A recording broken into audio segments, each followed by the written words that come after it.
The rise of gender-based violence during the global pandemic has become a crucial issue as women and girls face unprecedented aggression within confined spaces that have become essential amid extensive lockdowns around the world.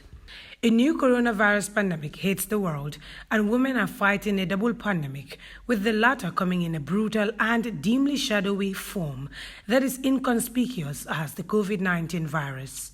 Women and girls facing abuse still encounter their abusers away from public view and remain challenged by a culture of discrimination that blames victims for breaking their silence.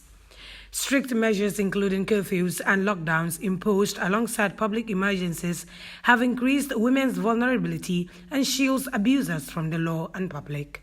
The trend has challenged women's livelihoods and increased their chances of experiencing violation amid strict precautionary measures. For women with abusive partners, the global pandemic simply means more violence and inaccess to psychosocial support, with healthcare professionals focused on battling the coronavirus. This is a global crisis that we are seeing, and it's on the rise in almost every single country, where we are seeing a spike in cases of GBV that are being reported.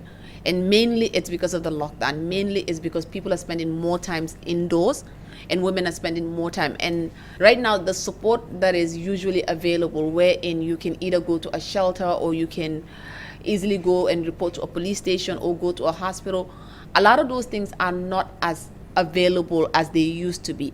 Women's rights activist and the founder of Women in Liberation, Fatou says it's urgent to create safe spaces and networks that gives women and girls the opportunity to express their concerns. Violence against women is so normalized in society. Women would accept the violence, and not because they want to, but they're in a situation where they don't have options. Where do they go? If you go back to your extended family, you were told to go back home and ngamuny.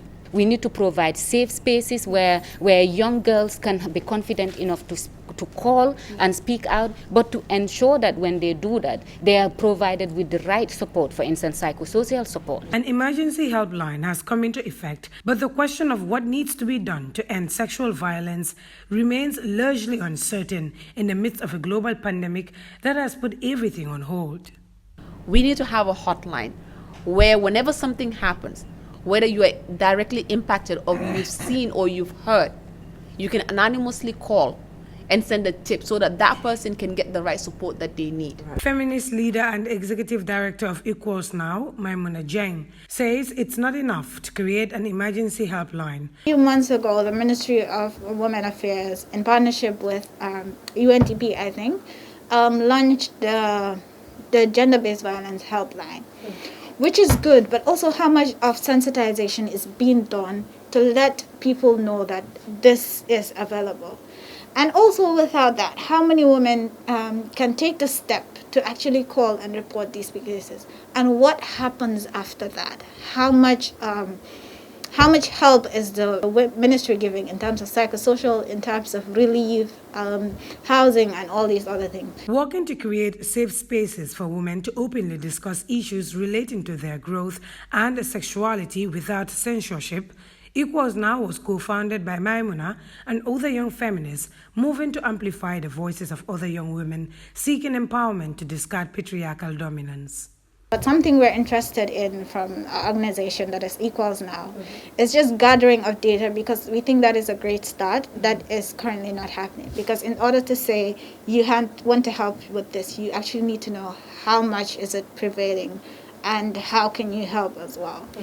So I think for me personally, it's just solidarity, letting people know what is happening through my social media, and also just showing victims from wherever they are that there's a network that is behind you, and we're willing to go and reach out and just seek the power to show you that this is available and we can help whenever. Going forward, stakeholders say numerous strategies will be advanced to help government take concrete actions against abusers and perpetrators of violence who often walk away free, whilst their victims suffer non-stop stigma and discrimination. Our role is to advise government when we observe that women's rights are continue to be violated.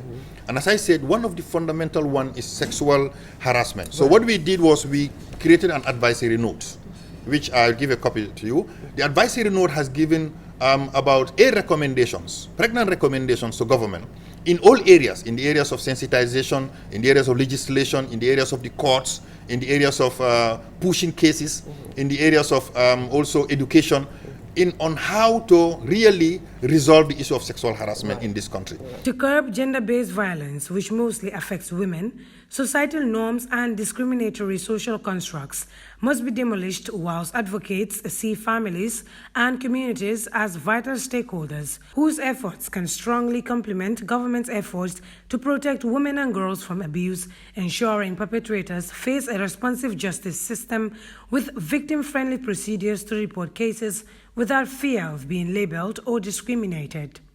The impact of violent trauma also makes psychosocial support for victims essential during the course of recovery.